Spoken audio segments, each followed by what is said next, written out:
तेजस्विनावधीतमस्तु मा विद्विषावहै। ओम शांति शांति शांति। ओम श्री गणेशाय नमः। ओम श्री सरस्वत्ये नमः। ओम श्री गुरुभ्यो नमः। समस्त जन कल्याणे निरतं करुणामयं नमामि चिन्मयं देवं सद्गुरुं ब्रह्मविद्वरं मूकं करोति वाचालं पंगुं लङ्घयते गिरिं यत्कृपातमहं वन्दे परमानन्दमाधवम्। श्रुतिस्मृतिपुराणानाम् आलयं करुणालयं नमामि भगवत्पादं शङ्करं लोकशङ्करम्। हरि ओम। ଆମେ ତୃତୀୟ ଅଧ୍ୟାୟର 18 ଏବଂ 19 ନମ୍ବର ଶ୍ଲୋକ ପଢ଼ିବା। ନବଦ୍ୱାରେ ପୁରେ ଦେହି ହଂସୋ ଲେଲାୟତେ ବହିଃ ବସି ସର୍ବସ୍ୟ ଲୋକସ୍ୟ स्थावरस्य चरस्य च पाणिपादो जवनो गृहीता पश्यत्यचक्षु सशृणोत्यकर्णः स वेत्ति वेद्यं न च तस्यास्ति वेत्ता तमाहुरग्र्यं पुरुषं महान्तम्।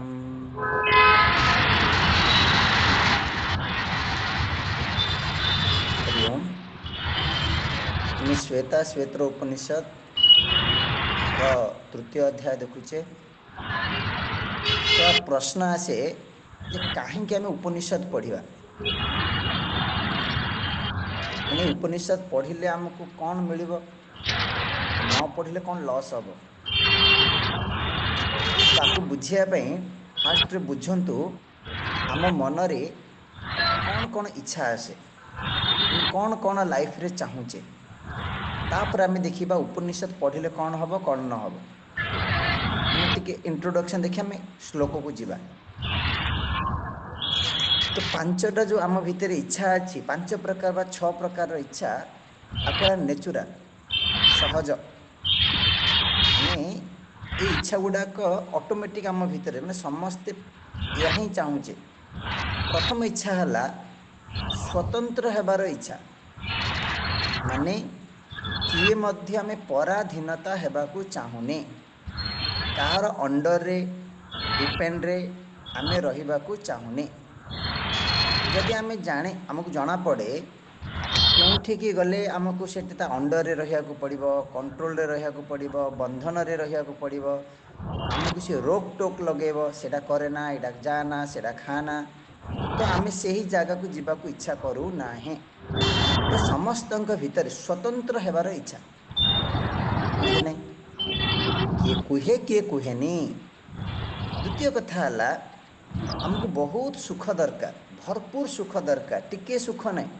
द्वितीय इच्छा प्रथम सुख इच्छा कौन स्वतंत्र हेबार इच्छा।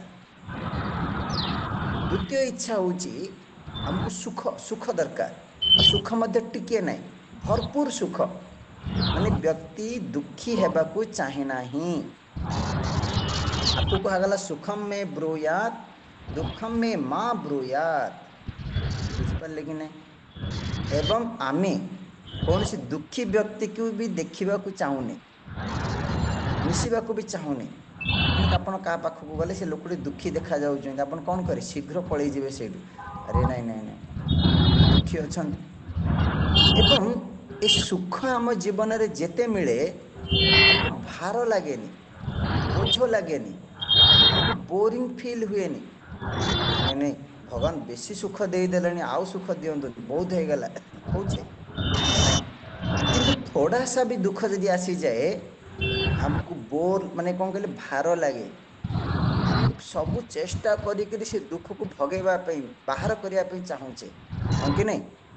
तो द्वितीय इच्छा होची सुखर इच्छा देखो पॉइंट पूरा माइंड रखु। तृतीय इच्छा होची ज्ञानर इच्छा किए भी मूर्ख होकर रहा चाहूना से आम पिला दिन ही स्कूल कॉलेज यूनिवर्सिटी पाठ पढ़िया जाऊे जानते ଯିଏ ବେଶୀ ପଢ଼ା ଲିଖା है ଜଣେ ଯଦି ବେଶୀ ଅଧିକ ପାଠ ପଢ଼ିଛି ତା ଗର୍ବ କେତେ ଦେଖିଲେ ଟିକେ ସେ ଅନ୍ୟମାନଙ୍କୁ ଖାତିର କରିବନି ଆରେ ତୁ ବି ସେଇଭଳିଆ ଲୋକଟେ ଥିଲୁ ତୁମ ବାପା ମା ତୁମକୁ ପଢ଼େଇଲେ ଆଉ ତୁମର ଟିକେ ବୁଦ୍ଧି ଅଛି ଇଣ୍ଟେଲିଜେଣ୍ଟ ଅଛି ଆଉ ତୁମେ ଭଲ ପାଠ ପଢ଼ିଲ ଏତେ ଅହଙ୍କାର କ'ଣ ପାଇଁ କରୁଛୁ ଛାତି ପୁରା ଚଉଡ଼ା ଆମେ ବାବୁ ବାବୁ हैं ଅଫିସର है ତ ତୃତୀୟ ଇଚ୍ଛା ହେଲା ଜ୍ଞାନର ଇଚ୍ଛା ଚତୁର୍ଥ ହେଲା ମହାନ ହେବାର ଇଚ୍ଛା ବଡ଼ ହେବାର ଇଚ୍ଛା ସମସ୍ତଙ୍କ ଭିତରେ ଅଛି ଆଜ୍ଞା ମାନେ କିଏ ବି छोटा बनने को पसंद नहीं है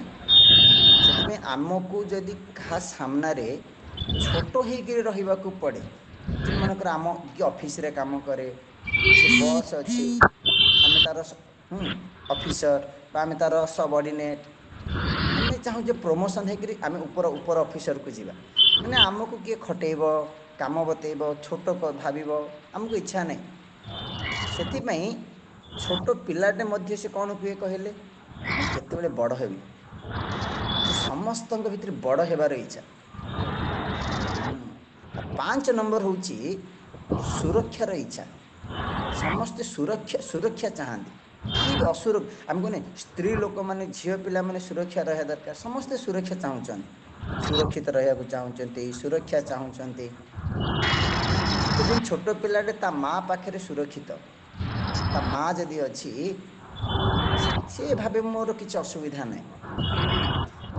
ଆମେମାନେ କେଉଁଥିରେ ସୁରକ୍ଷିତ ପଇସା ଯାହା ପାଖରେ ଯେତେ ଅଧିକ ପଇସା ଅଛି ସେ ଭାବୁଛି ମୋର କିଛି ଅସୁବିଧା ହେବନି କାଲି କ'ଣ ହେଉଛି ହେଇଯାଉ ପଇସା ତ ଅଛି ଆଉ ସେଥିପାଇଁ ଜୀବନ ସାରା ଲାଗି ପଡ଼ିଛେ ପଇସା କଲେକ୍ସନ୍ କରିବା ପାଇଁ ପଇସା ଏକଠା କରିବା ପାଇଁ ହଁ କି ନାହିଁ ଆଉ ଲାଷ୍ଟ ହେଉଛି ବଞ୍ଚିବାର ଇଚ୍ଛା କିଏ ବି ମରିବାକୁ ଚାହାନ୍ତିନି କିଏ ବି ମରିବାକୁ ଚାହାନ୍ତି ତ ଏ ଯେଉଁ 5ଟା ବା 6ଟା ଯେଉଁ ମୁଁ ଆପଣଙ୍କୁ କହିଲି ଏ 6ଟି ଯାକ ଇଚ୍ଛା ଆମର ପୂରଣ ହେଇଗଲାଣି ସ୍ୱତନ୍ତ୍ର ଟୋଟାଲ ଆମେ ଫ୍ରିଡ଼ମରେ ଅଛେ ଟୋଟାଲ ଫ୍ରିଡ଼ମ୍ ନାଇଁ ଟୋଟାଲ ସୁଖ ପୁରା ସୁଖ ମିଳିଗଲାଣି ଲାଇଫରେ ମହାନ ହେଇଗଲେଣି ଆଉ ବଡ଼ ହେବାର ଇଚ୍ଛା ନାହିଁ ଏଇସବୁ ଅଳ୍ପେ ବହୁତେ କିଛି ପୂରଣ ହେଇଛି ଆଜ୍ଞା ହେଇନି ବୋଲି ନାହିଁ ବଡ଼ ଚାକିରି କରୁଛେ ବଡ଼ ଘର କରୁଛେ ଅଳ୍ପ ବହୁତ ସୁଖ ଅଛି ଜ୍ଞାନ ବି ଟିକେ ଅଛି ଏତେ ତ ମୂର୍ଖ ଆମେ ନୁହଁ କିନ୍ତୁ ଏ ସବୁଯାକର ଇଚ୍ଛା ପୁରା ହେଇଯାଇଛି ବୋଲି କହିପାରିବାନି ମାନେ ଆମେ ତୃପ୍ତି ଫୁଲଫିଲ୍ ପୂର୍ଣ୍ଣ ହେଇଛି ବୋଲି କହିପାରିବାନି ମାନେ ପରମ ତୃପ୍ତି ମିଳିଛି ବୋଲି କହିପାରିବା ନାହିଁ ମୁଁ କ'ଣ ଆମ ପ୍ରଶ୍ନ ଥିଲା ଉପନିଷଦ ଯେଉଁ ଆମେ ପଢ଼ୁଛେ ସବୁଦିନେ ସନ୍ଧ୍ୟା ଏ କ୍ଲାସ୍ରେ କ'ଣ ପାଇଁ ନା ଯେଉଁ 6ଟା ଯେଉଁ 5ଟା ଯେଉଁ ଇଚ୍ଛା ଆମର ଅଛି ନା ଏ ଗୋଟେ ଜିନିଷ ଦ୍ୱାରା ସବୁଯାକ ପୂରଣ ହେବ ଆଜ୍ଞା ତାହା ହେଉଛି ଆତ୍ମଜ୍ଞାନର ପ୍ରାପ୍ତି ଏ ଉପନିଷଦ ହିଁ ଆମକୁ ଆତ୍ମଜ୍ଞାନ ପ୍ରାପ୍ତି କରେଇବ ଆଖି ବନ୍ଦ କରିକି ବସିଲେ ନାହିଁ ବହୁତ ଲୋକ ଭାବନ୍ତି ଧ୍ୟାନ କର ଧ୍ୟାନ ନାଇଁ ଆତ୍ମଜ୍ଞାନ ଶୁଣିବାକୁ ପଡ଼ିବ ତ ଏ ଆତ୍ମଜ୍ଞାନ ଶ୍ରବଣ ପାଇଁ ଉପନିଷଦ ହେଉଛି ପ୍ରମାଣ এই ଆତ୍ମଜ୍ଞାନ ପ୍ରାପ୍ତିରେ ହିଁ ଆମକୁ ଯାହା ଆମର ଯେଉଁ ନ୍ୟାଚୁରାଲ ମାନେ ସ୍ୱାଭାବିକ ଇଚ୍ଛା ପୂରଣ ହେବ ଓକେ ଏଇସବୁ ଆମେ ଦେଖୁଛେ ଉପନିଷଦ ତ ଯେଉଁ ଲାଷ୍ଟ ଶ୍ଲୋକ ଆମେ ଦେଖିଥିଲେ ହଁ ଏଇଟା ଆଉ ଗୋଟେ ପଏଣ୍ଟ ଏଇଟା ଆପଣ ଦେଖିବେ କେତେ ଶ୍ଲୋକ ବାରମ୍ବାର ରିପିଟ୍ କରୁଛନ୍ତି ଭଗବାନ ସରି ଉପନିଷଦରେ କ'ଣ ପାଇଁ ନା ଶଙ୍କରାଚାର୍ଯ୍ୟ ତାଙ୍କ କମେଣ୍ଟରେ ଲେଖୁଛନ୍ତି ये जो विषय ये जो सब्जेक्ट मैटर जो टॉपिक आम पढ़ुचे आत्मा ब्रह्म परमात्मा ये अत्यंत कठिन अत्यंत गहन भेरी डिफिकल्ट ସେଥିପାଇଁ ଭୂୟ ଭୂୟ ବକ୍ତବ୍ୟ ଆପଣ ଦେଖିବେ ଯେଉଁ ସର୍ବତ ପାଣିପାଦ ଯାହା ଯାହା ଏଠି କୁହାଯାଇଛି ପୁଣି ବାରମ୍ବାର ରିପିଟ୍ କରାଯାଇଛି ଏଥର କହିଲେ କ'ଣ ହେଲାନି କି କ'ଣ ଟାଇମ୍ ପାସ୍ କରିବା ପାଇଁ କିଛି ଟପିକ୍ ମିଳନ୍ତୁ ଚलो ସେ କଥା କହିଦିଅ ଆଉଥରେ କୁହ ବାର କ'ଣ ପାଇଁ ସବୁ ତ କହିଲେ ଆମେ ବୁଝିଗଲେ ନା ସେ କହିଛନ୍ତି ନା ନା ନା ପ୍ରଥମ କଥା ହେଲା ଏଥିପାଇଁ ରିପିଟ୍ କରାହେଉଛି ଯେ ଗୋଟେ ଥରରେ ଆମେ ବୁଝିବାନି ଏବଂ ଯଦି ବୁଝି ବି ଗଲେ ନା ଆମ ମାଇଣ୍ଡରେ ସେ ରହୁନି ଆପଣ ଦେଖିଥିବେ ଟିଭି ବା ଚେନ୍ନାଇ ଯେଉଁ ଆମର ସବୁ ସିରିଏଲ ଟିଭି ଏସବୁରେ ଯେଉଁ ଆଡ଼ଭର୍ଟାଇଜ୍ ଆସେ, କୋକୋ କୋଲା ହଉ ଯେକୌଣସି ବସ୍ତୁର ଆଡ଼ଭର୍ଟାଇଜ୍ ଆସେ, କ'ଣ ପାଇଁ କହିଲେ? ଯେଉଁ ଜିନିଷ ଆପଣ ବାରମ୍ବାର ବାରମ୍ବାର ବାରମ୍ବାର ଦେଖିବେ, ତାର ଆଡ଼ଭର୍ଟାଇଜ୍ ବା ଶୁଣିବେ, ତାର ପ୍ରଭାବ ଆମ ମନ ଉପରେ ପଡ଼େ। ସେଇଭଳି ଆମେ ଯେଉଁ ଡେଇଲି କ୍ଲାସ୍ କରୁଛେ ବା ସେଇ ଉପନିଷଦକୁ ବାରମ୍ବାର ଆମେ ଶୁଣୁଛେ, ଏହାଦ୍ୱାରା ଆମ ଉପରେ ପ୍ରଭାବ ପଡ଼େ। ବର୍ତ୍ତମାନ ଆମକୁ ଜଣାପଡ଼ୁନି, ଲାଗିବ ହଁ କ'ଣଟା କହୁଛନ୍ତି, ସେ କଥା ତ କହୁଛନ୍ତି ଆଉ। କିନ୍ତୁ ଆର ପ୍ରଭାବ ଆପଣ ଦେଖନ୍ତୁ, ଆମେ ତ କରୋନା ଠାରୁ ହିଁ ଅନଲାଇନ୍ କ୍ଲାସ୍ କଲେଣି, କମ୍ ସେ କମ୍ ତ 4-5 ବର୍ଷ ହେଇଗଲାଣି। ଅନଲାଇନ୍ କ୍ଲାସ୍ ଆମର 4-5 ବର୍ଷ ହେଇଗଲାଣି। ତ ଆର ପ୍ରଭାବ ଆମ ଜୀବନରେ ପଡ଼ୁଛି। ଦେଖନ୍ତୁ, ଯଦି ଆପଣ ଟିକେ ସିନସିୟର୍ ହେବେ, ଫର୍ ଏକ୍ଜାମ୍ପଲ୍ ଆମେ ଯେଉଁମାନେ କହୁଛୁ, ଆମକୁ ବି ଫିଲ୍ ହୁଏ ଯେ ନାଇଁ ନାଇଁ ନାଇଁ, ଏ ଜ୍ଞାନ ଦ୍ୱାରା ଭାଇ ଆମର ଜୀବନରେ କିଛି ପରିବର୍ତ୍ତନ ଆସିଛି, ପ୍ରଭାବ ପଡ଼ିଛି। ତ ଆପଣମାନଙ୍କୁ ବି ପଡ଼ୁଛି, ପଡ଼ୁନି ବୋଲି ନାହିଁ। ତ ପରମାତ୍ମା ଚିନ୍ତନ ଏ କ୍ଲାସ୍ ଦ୍ୱାରା ଆମକୁ ସହଜ ହେଇଯିବ। ଯେତେବେଳେ ମୁଁ ଚାହିଁବି ଟିକେ ଭଗବାନଙ୍କୁ ଧ୍ୟାନ କରିବି, ପରମାତ୍ମା ଚିନ୍ତନ କରିବି, ବେଶୀ କଷ୍ଟ କରିବାକୁ ପଡ଼ିବନି। କାହିଁକିନା ଆପଣଙ୍କର ମନ ଏଇ ଟ୍ରାକ୍ରେ ଅଛି। ଆମେ ଏଇ ଜିନିଷକୁ ବାରମ୍ବାର କ'ଣ କରୁଛେ, ଶୁଣୁଛେ। ଆପଣ କିଛି ମନେକର ଭାବନ୍ତୁ, ଏ କ୍ଲାସ୍ ଗୋଟେ ମାସେ ବନ୍ଦ କରିଦିଅନ୍ତୁ, କି ଆପଣ ବି ଯେଉଁ କ୍ଲାସ୍, ଅନ୍ୟ କ୍ଲାସ୍ ଯଦି କିଏ ଶୁଣୁଥିବେ, ବନ୍ଦ କରିଦିଅନ୍ତୁ। ଆଉ ତାପରେ ଦିନେ ବସିକି ଭାବନ୍ତୁ, ମୁଁ ଭଗବାନଙ୍କ ପରମାତ୍ମା ଚିନ୍ତନ କରିବି। ହେବନି, ମାଇଣ୍ଡକୁ କିଛି ଆସିବ ହିଁ ନାହିଁ। ଆପଣ ଖାଲି ଭାବିବେ କ'ଣ କରିବାର ଅଛି, କ'ଣ ମାର୍କେଟରୁ ଆଣିବାର ଅଛି, ଆରେ ଝିଅର ବାହାଘର ହେଇନି, ପୁଅର ବାହାଘର ହେଇନି, ଘର ନାହିଁ, ପଇସା ନାହିଁ, ଚାକିରି ନାହିଁ, ଏସବୁ ଖାଲି ବସିକି ଭାବିବେ। ପରମାତ୍ମା ଚିନ୍ତନ ହେବନି। ବୁଝିପାରିଲେ କି ନାହିଁ? ଏବଂ ମୁଁ ଶରୀର ନୁହଁ, ଏହି ଜ୍ଞାନ ମଧ୍ୟ ମୋର ଷ୍ଟ୍ରଙ୍ଗ ହେବ, ଯାହା ମୋତେ ମୃତ୍ୟୁ ସମୟରେ ସାହାଯ୍ୟ କରିବ। ଆଜ୍ଞା, କାରଣ ମୃତ୍ୟୁ ସମୟରେ ବ୍ୟକ୍ତିମାନେ ପୁରା ଡରିଯାଆନ୍ତି। ଆରେ ମୋର କ'ଣ ହେବ, ମୁଁ ମରିଯିବି।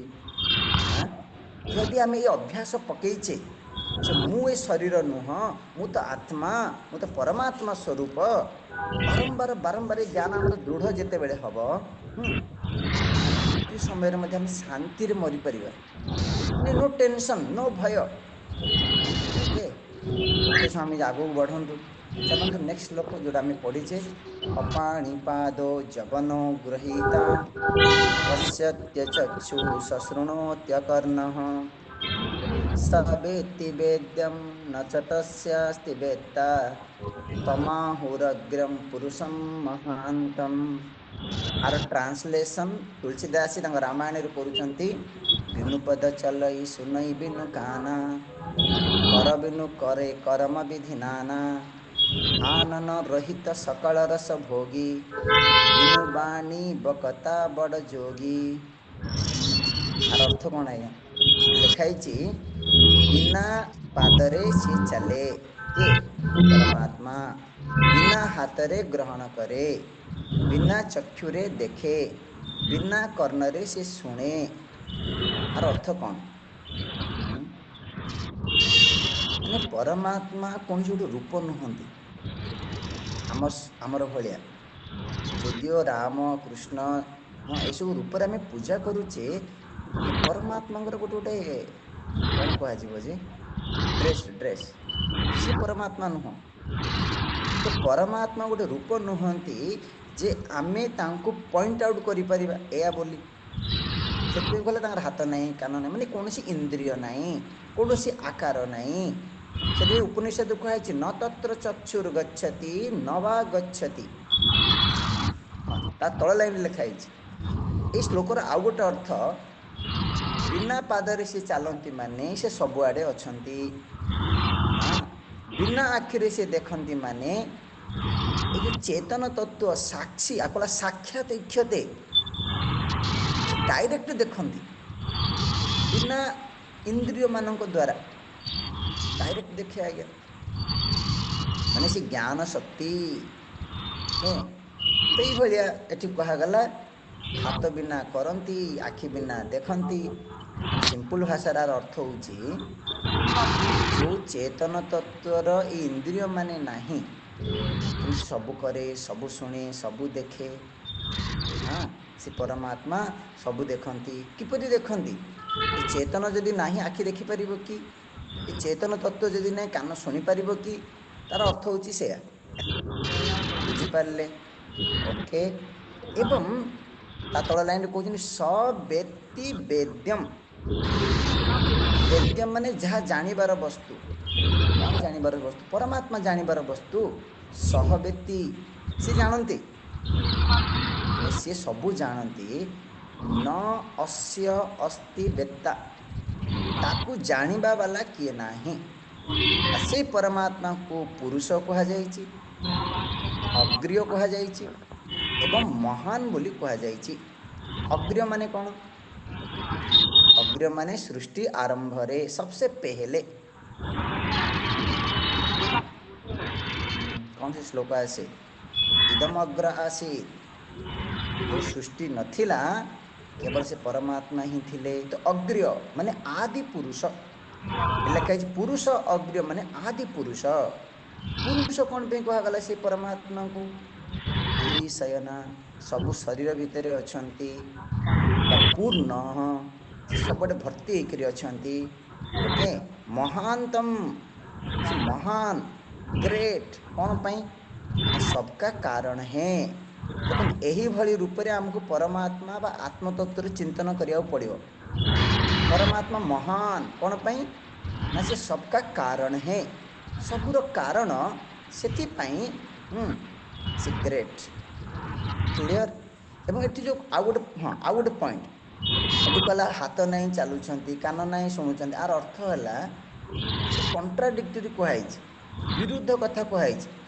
बिना आखिरे केमती देखी हम बिना कान केमती शुणी हम कारण परमात्मा को आपण एया बोली एक्जाक्टली कहींपारे ना नेक्स्ट लोक कहे अणुरणीयान महतो महियान से अणु मध्य से बड़ मध्य ईशावास्य उपनिषद अनेक उपनिषद भी कहुई से चलुंट से स्थिर अच्छा से पाखे अच्छा से बहुत दूर रे अच्छा एथिपाई कहुଯାଇଛି आपण परमात्मा एया बोली एतिकी बोली एइटा बोली निर्धारित करंतु नाही लेकिन केन उपनिषद कहुए जो व्यक्ति बा जो साधक कहूँ मु जानीगली यस्य मतम तस्य अमतम जी कहूँ मु जानीगली से परमात्मा को जानी नाही आ जी कहूँ मु जानी नाही से व्यक्ति परमात्मा को जानी यार अर्थ जी कहूँ मु जानी माने से परमात्मा को गोटे वस्तु रूप से जानी बुझिपारे कि नहीं तो ये कहगला सी समस्त को जानती किंतु सी किए जानीपारे ना यार अर्थ कौन यार अर्थ है विज्ञातारम अरे के न बीजानियात परमात्मा किए विज्ञातारम ये लिखाईनी एटा बृहदारण्यक उपनिषद जानने वाला को कौन जानेगा जी सबू जानूची ताकू किए जानिबो देखंतु जे सब्जेक्ट जे द्रष्टा जे साक्षी गोटेला द्रष्टा गोटेला दृश्य आम दृक् दृश्य विवेक रे पढ़ी कि नहीं रूपम दृश्यम लोचनम दृक् आखि हूँ रूपर द्रष्टा किंतु आखि हूँ दृश्य मन हूँ द्रष्टा मन हूँ दृश्य आत्मा हूँ द्रष्टा जेतेबेले कहगला एठे किए जानीपर नहीं तार अर्थ किए जानीपर बुद्धि मन इंद्रिय ये सब परमात्मा को आत्मतत्व को जानीपारे ना कहीं कारण ये आत्मतत्व इंद्रिय मान को जानूची मन को जानूची बुद्धि को जानूची जानूची कि नहीं विषय को जानूची एमाने केमती जानीपारे ओके नेक्स्ट श्लोक पढ़ंतु कहते ये बहुत प्रसिद्ध श्लोक नेक्स्ट श्लोक अणोरणीयान महतो महीयान आत्मा गुहायां निहितो सजंतो तम क्रतु पश्यति बीतशोको धातु प्रसादात् महिमानमीशम् आइतरे अणोरणीयान महतो महीयान आत्मा गुहायां निहितो सजंतो तम क्रतु पश्यति बीतशोको धातु प्रसादान महिमानमीशम अणोरणीयान अणु ଠାରୁ ମଧ୍ୟ ଅଣୁ ଛୋଟ ଠାରୁ ଛୋଟ ସୂକ୍ଷ୍ମରୁ ସୂକ୍ଷ୍ମ ସବୁଠୁ ସୂକ୍ଷ୍ମ କ'ଣ ଆଜ୍ଞା ଦେଖନ୍ତୁ ଆମକୁ ତ ସାଇନ୍ସ ଜଣା ନାହିଁ ଯାହା ଆମ ସ୍ୱାମୀ ମାନୁଛନ୍ତି ମଲିକ୍ୟୁଲ ଆଟମ୍ ଇଲେକ୍ଟ୍ରନ୍ ପ୍ରୋଟନ୍ ତାଠୁ ବି ଆହୁରି କହିଛି କ'ଣ କ'ଣ ପାର୍ଟିକଲ କ'ଣ ଏନର୍ଜି ତ ଏସବୁ ଛୋଟ ଛୋଟ ଛୋଟ ଛୋଟ କୁହାଯାଇଛି ତାହାଠାରୁ ବି ଛୋଟ ହେଉଛନ୍ତି परमात्मा अणु ठारू अणु तो संगे संगे माइंड कहवा बुझीगली परमात्मा किए छोटा सा है नहीं नहीं महतो महीयान बड़े से बड़े सबुठु बड़ कौन यदि आपण को स्थूल दृष्टि कह बड़ कौन आपको देखा हिमालय हिमालय पर्वत हम कहने टलेस्ट लंगेस्ट सब उच्चतम पहाड़ पर्वत ताठू बड़ कौन अच्छी ताठू बड़ अच्छी पृथ्वी टोटाल पृथ्वी की देखो केते बड़ देन सूर्यमंडल देन कहुए कौन गैलेक्सी माने ब्रह्मांड भावतु तो बड़ माने ब्रह्मांड ठू भी बड़ तार अर्थ कौन है छोटू भी छोट बड़ू भी बड़ माने सर्वव्यापी क्लियर इनसाइड आउटसाइड से वस्तु भितर भी से वस्तु बाहर भी आर आउ गोटे अर्थ परमात्मा छोट नुहति कि बड़ नुहति not small not big neither small nor big आर अर्थ कौन वो बड़ा भी है छोटा भी है देखो जी बड़ सी छोट हो पार कि आज्ञा कहले जी छोट सी बड़ केमती हम छोटा छोट धूली गोटे बाली डस्ट कौचे डस्टा के पहाड़ हम पहाड़टा केमती डस्ट हम नहीं आत्मतत्व कौन कहले छोट मध्य बड़ मध्य माने जी छोट ना कि बड़ ना सर्वव्यापक तापर ये कहते कड़े गला हाँ आत्मा गुहायां निहितः अस्य जन्तुः आत्मा निहितम निहित माने अच्छी रिमेन ओ है कहाँ है जंतु माने मनुष्य प्राणी सब प्राणी मानक हृदय रे सुरक्षित है ऑलरेडी पॉइंट बारंबार रिपीट करा होची हृदय गुहा माने हमर व्यक्तित्व हृदय माने हमर कोर ऑफ पर्सनालिटी आपको एमिति बुझा जाइछि पांचटा लेयर अछि कोश कोश अन्नमय कोश प्राणमय कोश मनमय कोश विज्ञानमय कोश आनंदमय कोश इसके भीतर परमात्मा है तो आच्छादित हो जाइए गुहा माने आच्छादित तो आमको कौन करार अच्छी ना गोटे गोटे कोश को रिमूव करार अच्छी नेगेट करार अच्छी निषेध करार अच्छी अन्नमय नहीं मो प्राणमय नहीं मो मनमय नहीं मो विज्ञानमय नहीं माने गोटे कोश आप गोटे कोश को अतिक्रम करंतु फाइनली कोटे पहुँचे ना से परमात्मा तत्व रे पहुँचे किंतु किए जानब ये परमात्मा को समस्ते जानीपर नहीं आज्ञा तम अक्रतु पश्यति अक्रतु माने किए क्रतु माने यज्ञ जी यज्ञ करेनी आर अर्थ कौन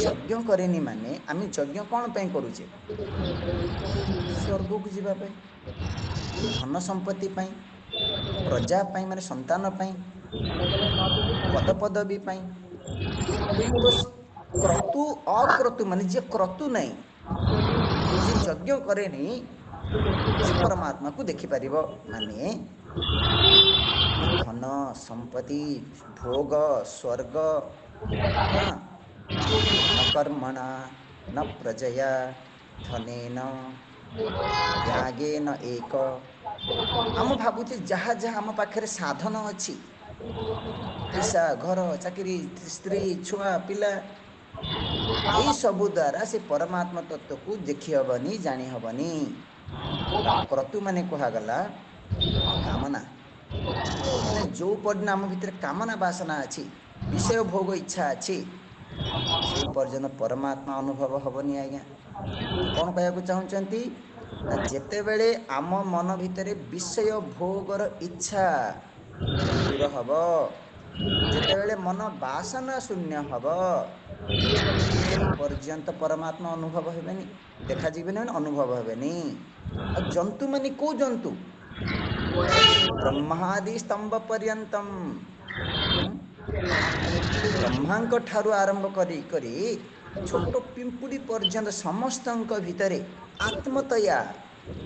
ଲୋକମାନେ ଭାବେ ନାଇଁ ନାଇଁ ନାଇଁ, ଦେଖନ୍ତୁ ଜ୍ଞାନକୁ ଶାସ୍ତ୍ରକୁ ଠିକ୍ ଠିକ୍ ବୁଝିବା ଦରକାର।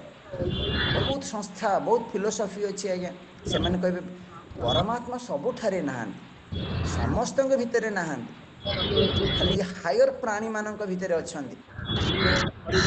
ଶାସ୍ତ୍ର କ'ଣ କହୁଛି? ସର୍ବସ୍ୟ ଜନ୍ତୁ, ପିମ୍ପୁଡ଼ିଠୁ ଆରମ୍ଭ କରିକିରି ବ୍ରହ୍ମା ପର୍ଯ୍ୟନ୍ତ ଯେତେ ପ୍ରାଣୀ ଅଛନ୍ତି ସମସ୍ତଙ୍କ ଭିତରେ କେଉଁ ରୂପରେ ସେ ପରମାତ୍ମା ଅଛନ୍ତି?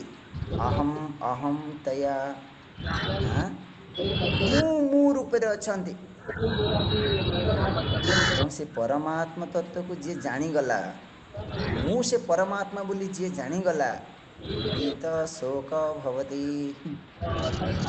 ଶୋକ ଦୁଃଖରୁ ଫ୍ରି, ନୋ ଦୁଃଖ, ନୋ ପ୍ରୋବ୍ଲେମ୍, ନୋ ସଂସାର। ତାହେଲେ ଆମେ ଦୁଃଖ ଦୂର କରିବା ପାଇଁ କ'ଣ କ'ଣ କରୁଛେ? କିନ୍ତୁ ଦୁଃଖ ଦୂର ହେଉନି ଆଜ୍ଞା, ଦିନ ରାତି ଲାଗି ପଡ଼ୁଛେ। ତ ତରତି ଶୋକମ୍ ଆତ୍ମବିତେ, ଆତ୍ମାକୁ ନ ଜାଣିବା, ନିଜକୁ ନିଜର ସ୍ୱରୂପକୁ ନ ଜାଣିବା ପର୍ଯ୍ୟନ୍ତ, କାହିଁକିନା ନିଜର ସ୍ୱରୂପ ହେଉଛି ଆନନ୍ଦ ସ୍ୱରୂପ, ସୁଖ ସ୍ୱରୂପ। ବାହାରେ ଆପଣ ଯାହା ଡ୍ୟୁଟି କର୍ତ୍ତବ୍ୟ କରନ୍ତୁ, କିନ୍ତୁ ଜାଣିବାକୁ ପଡ଼ିବ ଯେ ସୁଖ ତ ମୋ ଭିତରେ ଅଛି। ସେଥିପାଇଁ ସବୁଦିନ କିଛି ସମୟ ବାହାର କରି କରି ନିଜ ସହିତ କଣ୍ଟାକ୍ଟ କରନ୍ତୁ। ରସଗୋଲା ଖାଉଛେ, ଫିଲ୍ମ ଦେଖୁଛେ, ଦୁନିଆଦାରୀ କରୁଛେ, ବୁଲୁଛେ, ଏନ୍ଜୟ କରୁଛେ, କେବେ କେବେ ଜଞ୍ଜାଳରୁ ଟିକେ ବାହାରିକିରି ଚୁପ୍ ହେଇକିରି ଆଖି ବନ୍ଦ କରିକିରି ଟିକେ ଧ୍ୟାନ କର। ଆତ୍ମା ୟୁଞ୍ଜିତ, ପ୍ରଥମରୁ ହିଁ ମୁଁ କହୁଛି, ଶ୍ଲୋକ ଗୁଡ଼ାକ ଧ୍ୟାନ ଶ୍ଲୋକ। ନାଇଁ ସ୍ୱାମୀଜୀ ଆମେ କରୁଛୁ, ହଉନି, ଅନୁଭବ ହେଇନି। କ'ଣ ପାଇଁ ହେଇନି ଜାଣିଛନ୍ତି? ଲେଖା ହେଇଛି ଏଠି, ଧାତୁ ପ୍ରସାଦାତ୍ ମହିମାନମ୍ ଈଶମ୍। ଧାତୁ ପ୍ରସାଦ ମାନେ, ଧାତୁ ମାନେ ବିଧାତୁ, ଈଶ୍ୱର, ପ୍ରସାଦ ମାନେ କୃପା। ପରମାତ୍ମା ଯେତେବେଳେ ଆମ ଉପରେ ପ୍ରସନ୍ନ ହେବେ, ଯଥାତ୍ମ୍ୟମ୍ ଜ୍ଞାନମ୍ ଉତ୍ପଦ୍ୟତେ। ପରମାତ୍ମା କିଏ? ଲେଖା ହେଇଛି ମହିମାନମ୍ ଈଶାନମ୍, ଭଗବାନଙ୍କର ମହିମା। ଏଠି ମହିମା ମାନେ ପ୍ରକୃତ ସ୍ୱରୂପ, ଗ୍ରେଟନେସ୍ ଅନୁଭବ ହେବ। କିନ୍ତୁ ଈଶ୍ୱରଙ୍କର କୃପା କେତେବେଳେ ହେବ? ମୁଁ ଏ ପଏଣ୍ଟ ବହୁତ ଥର ଆମେ ଡିସ୍କସନ୍ କରିଛେ। ଯଦି ଆମେ ସାଧନା କରୁଛେ, ଯଦି ଆମେ ଚେଷ୍ଟା କରୁଛେ, ଯଦି ଆମେ ଚେଷ୍ଟା କରିବାନି, ଭଗବାନ କହିବେ ମୋର କ'ଣ ଦରକାର, ମୋର ସଂସାରରେ ମରିକିରି ପଡ଼, ମୋର କ'ଣ ଯାଏ। ଯଦି ଆମେ ଚେଷ୍ଟା କରୁଛେ, ଭଗବାନଙ୍କର କୃପା ଫ୍ଲୋ ହେବ। ଆଉ ଧାତୁ ପ୍ରସାଦ ମାନେ ଭଗବାନଙ୍କର କୃପା, ଭଗବାନଙ୍କ ବ୍ଲେସିଂସ୍ ଦ୍ୱାରା। ମାନେ ଦୁଇଟା ଜିନିଷ ଦରକାର, ଆମର ପୁରୁଷାର୍ଥ, ମନୁଷ୍ୟ ପ୍ରୟତ୍ନ ଏବଂ ଈଶ୍ୱର କୃପା। ଦୁଇଟି ଯାକ ମିଶିଲେ ମୋକ୍ଷ ପ୍ରାପ୍ତି ହେବ, ଭଗବତ ଅନୁଭବ ହେବ। କିନ୍ତୁ ଶଙ୍କରାଚାର୍ଯ୍ୟ ଯାହାର ଆଉ ଗୋଟେ ଅର୍ଥ ବି ଦେଉଛନ୍ତି, ଧାତୁ ମାନେ ଏଇଠି ମନ ଇନ୍ଦ୍ରିୟ ବା ଇନ୍ଦ୍ରିୟ ବୋଲି କହିଛନ୍ତି। ଧାତୁ କାହିଁକି, ଇନ୍ଦ୍ରିୟକୁ ଧାତୁ କାହିଁକି କୁହାଗଲା? ଧାତୁ ମାନେ ଧାରଣ କରିବା, ହୋଲ୍ଡ କରିବା। ଏ ଶରୀରକୁ କିଏ ଧାରଣ କରୁଛି ଜାଣିଛନ୍ତି? ଇନ୍ଦ୍ରିୟ ମାନେ। ଯଦି ଇନ୍ଦ୍ରିୟ ମାନେ ନଥିବେ, ଶରୀର କ'ଣ କରିବ ଆଜ୍ଞା? ଏଟା ଖୋଳଡ଼ା ଖାଲି, ଶରୀରର କିଛି କାମ ନାହିଁ। ଆପଣ କୁହନ୍ତୁ ଆଖି ବାହାର କରିଦିଅନ୍ତୁ, ନାକ ବାହାର କରନ୍ତୁ, ନାକ ମାନେ ଏ ଖୋଳଟା ନାହିଁ। ଆ ଭିତରେ ଯଦି ଶୁଣିବାର ଶକ୍ତି, ଦେଖିବାର ଶକ୍ତି, କହିବାର ଶକ୍ତି, ଏସବୁ ସବୁ ଡିସମିସ୍ କରିଦିଅନ୍ତୁ। ଯେମିତି ଡେଡ୍ ବଡ଼ିରେ ଆଉ ଦେଖୁନାହାନ୍ତି, ଦେଖିପାରୁନାହାନ୍ତି, କଥା କହିପାରୁନାହାନ୍ତି, ଶୁଭୁନି ସ୍ୱାମୀଜୀ, ଶୁଭୁନି, କିଛି ଖାଇଲେ ଭିତରକୁ ଯାଉନି, ଏ ଶରୀରର କିଛି ଉପଯୋଗ ଅଛି? ଆରେ ଡେଡ୍ ଡେଡ୍, ନେଇଯାଅ, ଏ ଶରୀରକୁ ନେଇଯାଅ। ତ ସେ ଶରୀରକୁ କିଏ ଧରିଛି, ଧାରଣ କରିଛି? ଇନ୍ଦ୍ରିୟ ମାନେ। ତ ଇନ୍ଦ୍ରିୟ ମାନେ ଯେତେବେଳେ ପ୍ରସନ୍ନ ହେବେ, ଇନ୍ଦ୍ରିୟ ମାନେ ପ୍ରସନ୍ନ ହେବେ ମାନେ କ'ଣ ଆଜ୍ଞା? ସ୍ୱାମୀଜୀ ଏମାନେ ତ ପ୍ରସନ୍ନ ଭୋଗ କଲେ, ନା ନା ନା, ପ୍ରସନ୍ନ ଶବ୍ଦର ଅର୍ଥ ଶୁଦ୍ଧ, ଭାଗବତରେ ପୁଣି ଆସେ ନଦ୍ୟା ପ୍ରସନ୍ନ ସଲିଳାଃ, ନଦୀର ଜଳ ପ୍ରସନ୍ନ ହେବାକୁ ଲାଗିଲେ। ଏଠି ପ୍ରସନ୍ନ ମାନେ ଖୁସି ନାହିଁ, ପ୍ରସନ୍ନ ମାନେ ନିର୍ମଳ। ତ ଏହାର ଅର୍ଥ କ'ଣ? ଯେତେବେଳେ ଆମର ଇନ୍ଦ୍ରିୟ ମାନେ ଶୁଦ୍ଧ ହେବେ, ପିଓର, କେତେବେଳେ? ରାଗ ଦ୍ୱେଷ ରହିତ। ଇନ୍ଦ୍ରିୟ ମାନେ ଯେତେବେଳେ ସଂଯମ ହେବେ, ଇନ୍ଦ୍ରିୟ ମାନେ ଅନାବଶ୍ୟକ ବିଷୟ ଆଡ଼କୁ ଯେତେବେଳେ ନ ଯିବେ। ବର୍ତ୍ତମାନ ଆମର ଇନ୍ଦ୍ରିୟ ମାନେ କୁଆଡ଼େ ଦୌଡ଼ୁଛନ୍ତି? ବିଷୟ ଆଡ଼କୁ, ଅନନେସେସେରୀ, ଅନନେସେସେରୀ 24 hours। ଯେତେବେଳେ ଇନ୍ଦ୍ରିୟ ମାନ ରାଗ ଦ୍ୱେଷ ବିଷୟ ଭୋଗରୁ ରିଟର୍ଣ୍ଣ ହେବେ, ମାନେ ସମଦମ, ସିମ୍ପଲ ଭାଷାରେ ଯଦି କହିବା, ସେତେବେଳେ ଆତ୍ମତତ୍ଵ ଅନୁଭବ ହେବ। ଆତ୍ମତତ୍ଵକୁ ଜଣେ ଦେଖିପାରେ, ମାନେ ଅନ୍ତର୍ମୁଖୀ ଜଣେ ହେଲେ, ସିଧା ଭାଷାରେ ଯଦି କୁହାଯିବ ଶ୍ଲୋକର ଅର୍ଥ, ବହିର୍ମୁଖୀ ନ ହେଇକରି ଅନ୍ତର୍ମୁଖୀ ଯେତେବେଳେ ହବ, ଆତ୍ମାନଂ ପଶ୍ୟତି ଈଶାନଂ ପଶ୍ୟତି। କ୍ଲିୟର? ତାପରେ ଭୀତ ଶୋକ ଭବତି, ତାପରେ ଜଣେ ଶୋକ ଦୁଃଖରୁ ମୁକ୍ତ ହେବ। ଦେଖନ୍ତୁ ଇଏ କଷ୍ଟ, ବିଷୟ ଭୋଗ ସହଜ। ସେଥିପାଇଁ ଲୋକ ଏ ଆତ୍ମଜ୍ଞାନ କ୍ଲାସ୍, ଇଭେନ୍ ସ୍ପିରିଚୁଆଲକୁ ମଧ୍ୟ ଲୋକ ଖାଲି ବିଷୟ ଭୋଗ ଦୃଷ୍ଟିରେ ହିଁ ଦେଖୁଛନ୍ତି। ବଢ଼ିଆ ମ୍ୟୁଜିକ୍ ବାଜୁଛି, ବଢ଼ିଆ ଡେକୋରେସନ୍ ହେଇଛି, ଆଜି ସ୍ୱାମୀଜୀ ଆସିଛନ୍ତି ନା, ପୁରା ବଢ଼ିଆ ସୁନ୍ଦର ଦେଖାଯାଉଛନ୍ତି, ବା ବା ବା, ବଢ଼ିଆ ପ୍ରସାଦ ମିଳୁଛି। ମାନେ ସ୍ପିରିଚୁଆଲ ବା ଆଧ୍ୟାତ୍ମିକକୁ ମଧ୍ୟ ଲୋକ ଏହି ଲେଭେଲରେ ହିଁ ରଖିଦେଲେ, ଅନ୍ତର୍ମୁଖୀ ନାହିଁ। ଓକେ ସ୍ୱାମୀଜୀ, ନେକ୍ସଟ ଶ୍ଲୋକ, ଲାଷ୍ଟ ଶ୍ଲୋକରେ ଏଠି କହୁଛନ୍ତି, ଯେଉଁ ଋଷି, ଯେଉଁ ସାଧକ ପରମାତ୍ମା ଅନୁଭବ କରିଛନ୍ତି, ତାକୁ ବର୍ଣ୍ଣନା, ମୁଁ କ'ଣ ଅନୁଭବ କଲି ତାକୁ ବର୍ଣ୍ଣନା କରୁଛନ୍ତି। ଶାସ୍ତ୍ରରେ ତ କୁହାଯାଇଛି, ଗୀତାରେ କୁହାଯାଇଛି, ଉପନିଷଦରେ କୁହାଯାଇଛି, ମୁଁ ସାଧନା କରିକି କ'ଣ ଅନୁଭବ କଲି, ନେକ୍ସଟ ଶ୍ଲୋକରେ କହୁଛନ୍ତି। 21 ନମ୍ବର ଶ୍ଲୋକ, वेदाहं नीतम् अजरं पुराणं सर्वात्मानं सर्वगतं विभूत्वात् जन्म निरोधं प्रवदन्ति यस्य ब्रह्मवादिनो हि प्रवदन्ति नित्यम्।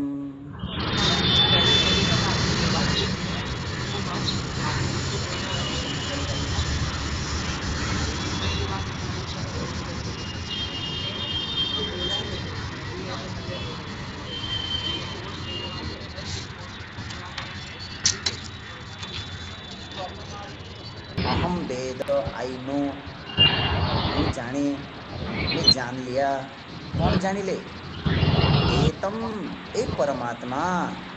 क्यों रूप रे जानिले? अजरम, पुराणम, सर्वात्मानं सर्वगतं विभूत्वात् जन्म निरोधम ब्रह्मवादिनः प्रवदन्ति नित्यम। यार अर्थ कौन है क्या? मुझे जानिली से परमात्मा को क्यों रूप रे? अजरम, जरा रहितम, नो ओल्ड एज। ओके, पुराणम, पुराण माने अनादि, जन्म रहितम, पहले से हैं, प्रथम रु अछंती। सर्वात्मानम, सबकी आत्मा, समस्तंकर आत्मा, सर्वगतम, विभूत्वात्, सर्वगत समस्तंक भितर एंटर करचंदी। कौन पे? विभूत्वात्, ए लॉजिक दउचंदी, जुक्ति दउचंदी। जेहेतु से व्यापक, विभू माने व्यापक, जेहेतु से सर्व सब जगह है, सब जगह रे अछंती, सेति समस्तंक भितर भी अछंती। यस्य जन्म निरोधम प्रवदन्ति, ए लाइन टा भले बुझंतु, जाହାର जन्म निरोध प्रवदन्ति, ଯାହାର ଜନ୍ମ ମୃତ୍ୟୁ କୁହନ୍ତି କୋଉମାନେ? ମୂର୍ଖ ଲୋକମାନେ। ମୂର୍ଖ ଲୋକମାନେ କୁହନ୍ତି, ଅଜ୍ଞାନୀ ମାନେ କୁହନ୍ତି ପରମାତ୍ମା ବି ଜନ୍ମ ହେଉଛନ୍ତି, ପରମାତ୍ମାଙ୍କୁ ବି ମୃତ୍ୟୁ ହେଉଛି। କିନ୍ତୁ ବ୍ରହ୍ମବାଦିନଃ ନିତ୍ୟଂ ପ୍ରବଦନ୍ତି, କିନ୍ତୁ ମାନେ ବ୍ରହ୍ମବାଦୀ ମାନେ ବ୍ରହ୍ମଜ୍ଞାନୀ, ଯେଉଁମାନେ ବ୍ରହ୍ମକୁ ସାକ୍ଷାତକାର କରିଛନ୍ତି, ସେମାନେ କୁହନ୍ତି ପରମାତ୍ମନଃ ନିତ୍ୟಂ, ନିତ୍ୟಂ ମାନେ ନ ଜନ୍ମ ନ ମୃତ୍ୟୁ, न जायते न म्रियते कदाचित्, अजः नित्यः शाश्वतः पुराणः हन्यमाने शरीरे अपि न हन्यते। तो जानिबा माने अपरोक्ष अनुभूति रूप से जानिबा। शंकराचार्य लिखुचंदी अयम अहम अस्मि इति, मु होची से अजर, अमर, पुराण, ମୁଁ ସମସ୍ତଙ୍କର ଆତ୍ମା। ଦେଖନ୍ତୁ ଆମେ ବି ତ ଘୋଷି ଦେଉଛେ କହିଦେଉଛେ, କିନ୍ତୁ ଅନୁଭବ ମାନେ କ'ଣ ଆଜ୍ଞା? ଫିଲ୍ କରିବା। ମୁଁ ଫିଲ୍ କରୁଛି ମୁଁ ସମସ୍ତଙ୍କର ଆତ୍ମା, ମୁଁ ଖାଲି ଏ ଶରୀର ଭିତରେ ନାହିଁ। ଟ୍ରାଏ କରନ୍ତୁ। ଓକେ ଓକେ ଓକେ ସ୍ୱାମୀଜୀ, ଏଇଟା ତୃତୀୟ ଅଧ୍ୟାୟ ସରିଲା।